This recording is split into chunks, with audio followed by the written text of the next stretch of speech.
మతిపోయింది. ఇటువంటి రహస్యమైన ఆలయాలు మన దేశంలో చాలా ఉన్నాయి. సైన్స్ ఎంతగా అభివృద్ధి చెందినా మనకు తెలియని, మనకు అంతుచిక్కని రహస్యాలను ఛేదించలేకపోతున్నారు. అందుకు ఉదాహరణ అనంత పద్మనాభ స్వామి ఆలయం. స్వయంగా మన దేశ ఉన్నత న్యాయస్థానం సుప్రీంకోర్టు దగ్గర నుంచి కూడా ఈ ద్వారాలను తెరవడానికి అనుమతిని తీసుకోవాల్సిన పరిస్థితులు ఎందుకు ఎదురయ్యాయి? అసలు అందులో ఏముంది? ఇంతవరకు ఎవరికీ సాధ్యం కాని విషయాన్ని నాసా శాస్త్రవేత్తలు, వైజ్ఞానికులు ఛేదించగలరా? తెలుసుకుందాం. 7వ ద్వారం తెరవడానికి వెళ్లిన నాసా వైజ్ఞానికుల శరీరం చల్లబడిపోయింది. స్వయంగా నాగులే ఆ ద్వారాన్ని కాపలా కాస్తున్నాయని తెలుసుకుని వెనుతిరిగి రాక తప్పలేదు. మనం మాట్లాడుకుంటున్న ఆలయం దక్షిణ భారతదేశంలోని తిరువనంతపురంలో ఉన్న అనంత పద్మనాభ స్వామి ఆలయం. ఈ ఆలయంలో 7 గదులు రహస్యంగా ఉన్నాయని చెప్పుకున్నాం. అందులో 6 మన ప్రభుత్వం అనుమతితో ఎప్పటికే తెరుచుకున్నాయి. కానీ 7వది మాత్రం ఇంకా రహస్యంగానే ఉంది. నాసా వైజ్ఞానికులు ఆ ద్వారాన్ని తెరవడానికి ఉన్నత న్యాయస్థానం అనుమతి తీసుకుని మరీ తెరిచి చూడగా తక్షకుడు వంటి విష సర్పాలు ఆ ద్వారానికి వేలాడుతూ కనిపించాయి. ఎందుకంటే ఆ ద్వారం నాగబంధంతో బంధించబడి ఉంది. ఎవరైనా ఆలయాన్ని తెరవడానికి ప్రయత్నిస్తే వాళ్ళు అనుకోని విధంగా చనిపోతున్నారు. నాగబంధంతో పాటు దేవతలు కూడా ఆ ద్వారానికి కాపలా కాస్తున్నారు. ఎవరెన్ని ప్రయత్నాలు చేసినా ఆ ద్వారాన్ని మాత్రం తెరవలేకపోతున్నారు. 1923లో ఒకసారి కొంతమంది దొంగలు ఈ ద్వారాల్ని తెరవడానికి ప్రయత్నించారు. కానీ ఆ ద్వారం దగ్గరికి వచ్చేసరికి వాళ్ళని ఒక విషసర్పం వెంబడించింది. అనుకోని విధంగా వాళ్ళు చనిపోయారు. నవరత్న ఖచ్చిత ఆభరణాలు, కొన్ని కోట్ల విలువైన వస్తువులు ఆ గదిలో ఉన్నాయి. లెక్కలేనంత అపార సంపద దాగి ఉంది అని నమ్ముతారు. అయితే 2016లో మన భారత ప్రభుత్వం కొంతమంది వైజ్ఞానికులకు ఈ ద్వారం తెరవడానికి అనుమతి ఇచ్చింది. ఆ అనుమతి ఇప్పటికీ మన వాళ్ళకి పశ్చాత్తాపంగా మారింది. ఎందుకంటే అక్కడికి వెతకడానికి వెళ్ళిన ప్రతి ఒక్కరూ అనుకోని విధంగా మరణానికి లోనవుతున్నారు. నాగబంధం వేసి ఉన్న కారణంగా దాన్ని కేవలం గరుడ మంత్రం తెలిసిన పూజారి మాత్రమే తెరవగలరు అని అప్పటి నుంచి విశ్వసిస్తున్నారు. ఈ ఆలయం దక్షిణ భారతదేశంలోని తిరువనంతపురంలో ఉన్న విష్ణు ఆలయం. అనంతరం పద్మనాభ స్వామి అక్కడ వేయించేసి ఉన్నాడు. గర్భగుడిలో ఉన్న అనంత పద్మనాభ స్వామి శయనముద్రలో శేషుని మీద పవలిస్తున్నట్టుగా ఉంటుంది. ఈ విగ్రహాన్ని చూడడానికి ప్రపంచంలోని నలుమూలల నుంచి ప్రతిరోజు వేలాది మంది భక్తులు వస్తారు. అనంతుడు అన్న పేరుతో అక్కడ విష్ణుమూర్తి వెలసి ఉన్నాడని భక్తుల విశ్వాసం. శ్రీ మహావిష్ణువు విశ్రాంతి ముద్రలో ఉంటారు. మరి ఈ ఆలయాన్ని ఎవరు నిర్మించారు? అక్కడ ఉన్న ఖజానాకి వారసులు ఎవరు? ఈ ప్రశ్న ప్రతి ఒక్కరికి రావడం సహజం. రాజా మార్తాండ ఈ మందిర నిర్మాణాన్ని చేపట్టినట్టుగా పురాణాలు చెబుతున్నాయి. తర్వాత ట్రావెన్కోర్కి సంబంధించిన రాజులు ఈ మందిర నిర్మాణాన్ని కొనసాగించారు. వీటి ఆనవాళ్లు 9వ శతాబ్దం నాటి గ్రంథాల్లో మనకు లభిస్తాయి. వాళ్ళు సంపాదించిన ప్రతి ఒక్కటి అనంత పద్మనాభ స్వామికి సమర్పించుకున్నారు. ఆ ఖజానా అంతా 7వ గదిలో దాచారు. గర్భగుడి కింద 7 సొరంగ గదులు నిర్మించి అందులో 6 గదులకు ఒక్కొక్క దానికి 2 గట్టి తాళాలు బిగించారు. కానీ 7వ దానికి ఎటువంటి తాళం లేదు. 2 నాగులు తలుపు మీద ఉన్నట్టుగా ఉంటుంది. ఎవరైనా ఈ తలుపులు ముట్టుకుంటే వారి మృత్యువు ఖచ్చితంగా పాము చేతిలోనే ఉంటుంది.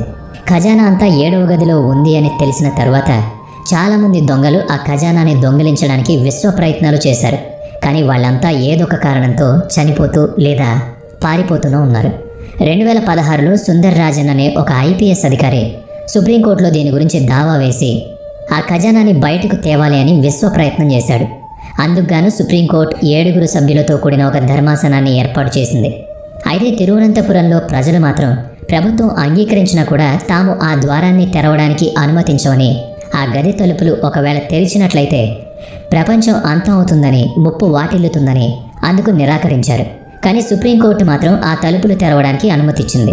సుప్రీంకోర్టు వేసిన కమిటీలో IPS అధికారులు, నాసా వైజ్ఞానికులు, కలెక్టర్లు, పబ్లిక్ ప్రాసిక్యూటర్లు ఉన్నారు. వాళ్ళంతా ఒక్కొక్క తలుపును తెరుచుకుంటూ వచ్చి చూశారు. ఒక్కొక్క తలుపు తెరుస్తుండగానే వారి కళ్ళు తిరగడం మొదలయ్యాయి. అంత ఖజానా ఒక్కసారిగా చూసేసరికి ఒక్కొక్కరికి మతిపోయింది. 6 గదుల తాళాలు ఒక్కొక్కటిగా తెరుస్తూ ప్రతి గదిలో ఉన్న లక్షల కోట్లకు పైగా విలువైన సంపదను, ఖజానాని, రత్నాలు, వైఢూర్యాలు, పచ్చలు, కెంపులు ఇలా ఒకటేంటి ప్రతి ఒక్కటి చూసి ఆశ్చర్యపోవడం వాళ్ళ వంతైంది. ఇక అనుకున్నట్టుగానే 7వ ద్వారం దగ్గరికి వెళ్లారు. 6 గదుల్లోనే ఇంత ఖజానా దొరికినప్పుడు 7వ గదిలో ఇంకెంత దాగి ఉందో అన్న ఆలోచన ప్రతి ఒక్కరిలో ఉంది. తీరా ఆ ద్వారం తెరవడానికి వెళ్ళి చూసేసరికి ఆ ద్వారానికి అసలు తాళాలు లేవు. పైగా ఆ తలుపుల మీద ఉన్న నాగులు వారిని భయభ్రాంతులకు గురి చేశాయి. ఆ తలుపులు తెరవడానికి ప్రయత్నించిన ప్రతి ఒక్కరూ చనిపోవడం కూడా వాళ్ళకి ఆశ్చర్యం కలిగించింది. కమిటీలో ఉన్న శాస్త్రవేత్తలు ఆ గదిలో ఏముంది అని ఎట్టి పరిస్థితుల్లోనైనా తెలుసుకోవాలని నిర్ణయించుకున్నారు. అసలు ఆ గదిలో లక్షల కోట్ల విలువైన సంపద ఉందా, లేక ప్రమాదకరమైన మారణాయుధాలు ఏమైనా ఉన్నాయా అని తెలుసుకోవడానికి ఆరాటపడ్డారు. తలుపులకు తాళం లేకపోయినా కూడా 10 మంది కలిసి తెరవడానికి ప్రయత్నించినా కూడా ఏం చేయలేకపోయారు. పైగా ఆ గదిలో నాగుల బుసబుసలు ఇంకా సముద్రపు హోరు వినిపించాయి. ఆ గదికి దారి అవతలి వైపు అరేబియా సముద్రం మధ్యలో ఉంటుంది అన్న నమ్మకం కూడా ఉంది. ఇవన్నీ చూసిన శాస్త్రవేత్తలు ఇక పూజారుల సహాయం తీసుకోవాలనుకున్నారు.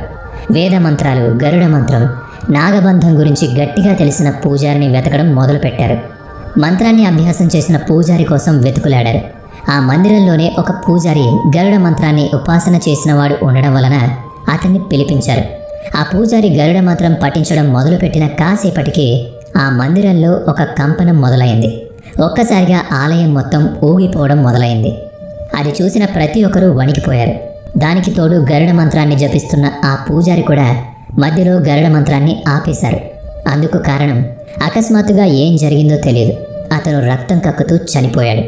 అది చూసిన శాస్త్రవేత్తలు, ఐపీఎస్ అధికారులు, పూజారులు ప్రతి ఒక్కరి శరీరంలో వణుకు పుట్టింది. ఇక అక్కడి నుంచి ఓటమి ఒప్పుకొని వెనక్కి తగ్గాల్సి వచ్చింది. కానీ ప్రభుత్వానికి మాత్రం 6 గదుల్లో ఉన్న అతీతమైన సంపద దొరికింది. ఇలా వారి మొదటి రోజు గడిచిపోయింది. కానీ తర్వాత 2 రోజులకి ఏం జరిగిందో తెలిస్తే మనకు కూడా ఆశ్చర్యంతో పాటు దడ పుడుతుంది. కమిటీలోని 2 ప్రధాన సభ్యులు కారణం లేకుండా చనిపోయారు. అంతేకాకుండా ఆ ద్వారాన్ని తెరవాలనుకున్న కమిటీలో మిగిలిన సభ్యులు, అలాగే ఇతరులు, పూజారులు కూడా కష్టాల పాలయ్యారు. అనారోగ్య సమస్యలకు గురయ్యారు. అందువల్ల పూజారులు ప్రభుత్వానికి ఒక వినతి సమర్పించారు. 7వ ద్వారాన్ని తెరవడానికి ప్రయత్నించిన ప్రతి ఒక్కరి పరిస్థితి చాలా దారుణంగా ఉంది. అందువలన తమ ప్రాణాలను అరచేతిలో పెట్టుకుని బ్రతకలేము అని ఇంకెప్పుడు ఆ ద్వారం జోలికి రావద్దని విన్నవించారు. ఇదంతా చూసిన ప్రభుత్వానికి కూడా తలవంచక తప్పలేదు. అప్పటి నుంచి ఇప్పటి వరకు ఆ ద్వారం దగ్గరికి కాదు కదా, కనీసం ఆ 7వ గది ద్వారం గురించి తలవడానికి కూడా ప్రభుత్వానికి ధైర్యం సరిపోవడం లేదు. ఇదంతా మాత్రం వాస్తవం. ఆ ద్వారం తెరవాలి అని పిటిషన్ వేసిన ఐపీఎస్ అధికారి సుందర్ రాజన్ కూడా అనారోగ్యానికి గురై చాలా దీనావస్థలో మరణానికి లోను కావడం కూడా ఆశ్చర్యపరిచింది. దీనిపై ఒక శాసనాన్ని సైతం లిఖించారు. ఎవరైనా ఏ కారణం చేతనైనా ఆ ద్వారాన్ని తెరవడానికి ప్రయత్నిస్తే వారికి చాలా కఠినమైన శిక్ష ఉంటుందని, అందుకు పూర్తి బాధ్యత వాళ్లే వహించాలని ఆ శాసనంలో లిఖించింది. తిరువనంతపురం ఒక పాము పేరు మీద ఏర్పడిన నగరం. అనంతనాగుడే ఆ ద్వారాన్ని, ఆ గదిని రక్షిస్తున్నాడని విశ్వసిస్తారు. ఇక ఈ మందిరం విషయానికి వస్తే పూర్తిగా బంగారంతో తయారు చేసిన స్తంభాన్ని కూడా మనం ఇక్కడ చూడొచ్చు. మందిరానికి 4 వైపులా అనేక స్తంభాలు అందమైన శిలలతో, ప్రతిమలతో మనల్ని అబ్బురపరుస్తుంది. ఇక మూల విరాట్ శయనించిన ముద్రలో ఉన్న ఆ విష్ణుమూర్తిని 3 ద్వారాలలో మనం దర్శనం చేసుకోవాలి. మొదటి తరంలో స్వామివారి శిరస్సును, మధ్య ద్వారం నుంచి నాభిని, అందులో నుంచి కమలనాభుని, 3వ ద్వారం నుంచి స్వామివారి పాదాలను దర్శనం చేసుకుని తరించిపోతారు. మరైతే ఇక్కడ 7వ ద్వారం తలుపులు తెరుచుకునే అవకాశం లేదా? అందుకు సమాధానం ఏంటో మనకు కూడా ఆశ్చర్యంగానే అనిపిస్తుంది. అసలు తలుపులకి తాళమే లేని ఆ ద్వారాన్ని తెరవడం వీలే అవ్వదు. 16వ శతాబ్దంలో ఒక సిద్ధ పురుషుడు, తపస్వి అయిన ఒక వ్యక్తి గరుడ మంత్రాన్ని జపించి దీనికి నాగబంధాన్ని తిరిగి వేశాడు అన్న ప్రచారం ఉంది.